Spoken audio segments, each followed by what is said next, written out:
Today we are going to look at transplanting amaranth seedlings. Amaranth is a very nutritious plant. It's more popular for the grain, the amaranth grain, as used in many salads. But the leaves are also very nutritious. This is the red and green variety. You also get them in only reds or only greens. So 3 different varieties.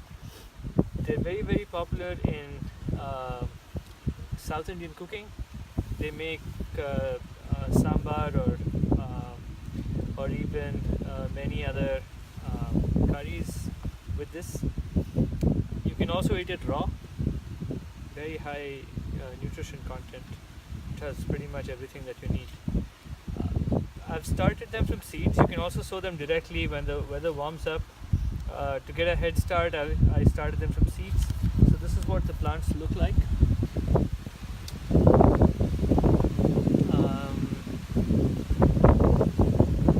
You want to plant them about 6 to 10 inches apart in the soil. They can also be grown in pots.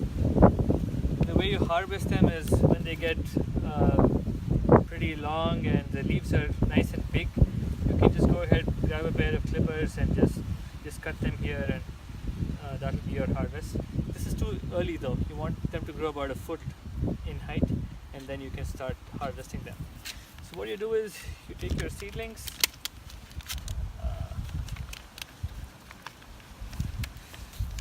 and separate them out. I have four plants in this one pod, so I'm just going to separate them as gently as I can without disturbing the roots.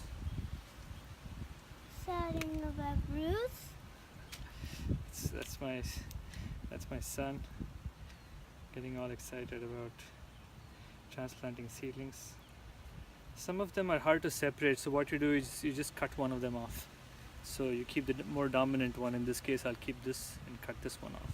It's very hard to separate these roots. And then you put them in the soil about 6 to 10 inches apart, and the rows should be about 12 inches apart.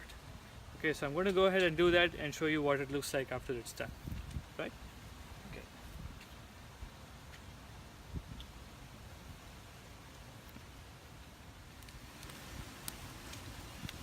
This is what they look like once they've been transplanted in the ground. Roughly 6 inches apart. Some people recommend up to 10 inches. But it's okay, it won't hurt to have them a little close. They might be competing for sunlight. That's the reason why you want to keep them apart, but even if they're a little close, they're okay. They will tolerate some competition from plants in the same row, but between rows you want to leave as much space as you can. At least 12 inches, so I'll leave about that much space, so there's little competition for sunlight. Right, so one here.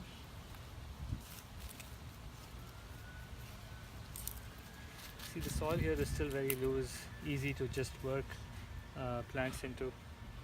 That's what amaranth likes. You don't want it to be loamy soil that holds too much water. It should be fast draining.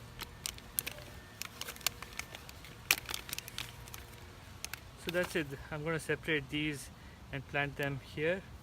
Maybe plant one in the middle here, and that'll be it for this section of amaranth. So okay folks, so I think I'm done. Took all the amaranth plants and laid them out in the ground. So you see they're roughly 6 to 8 inches apart in one nice row. It's hard to see, there's a lot of mulch around, dried leaves and grass, but that's what they look like. Initially I wanted only 2 rows separated by about 12 inches, but I'm running some experiments here. We'll see how this works out. I can make the mistakes so you don't have to repeat them, okay? That's the deal. Anyway, the other thing, if you're wondering what these tall plants are in between, they are actually garlics. Garlics keep some predators away, some pests away.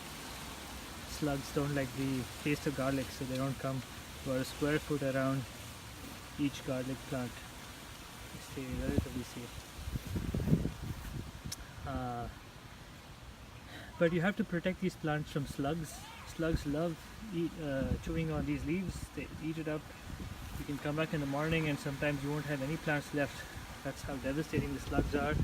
So you're going to leave maybe a cup or two of beer around these plants at the same level, at the ground level. So the slugs will go sip on the beer, have a happy high, and drown in the beer. So that's about it. We'll follow how these amaranth plants do over the next couple of weeks. Thanks for watching, and I hope this motivates you to start your own amaranth plantations.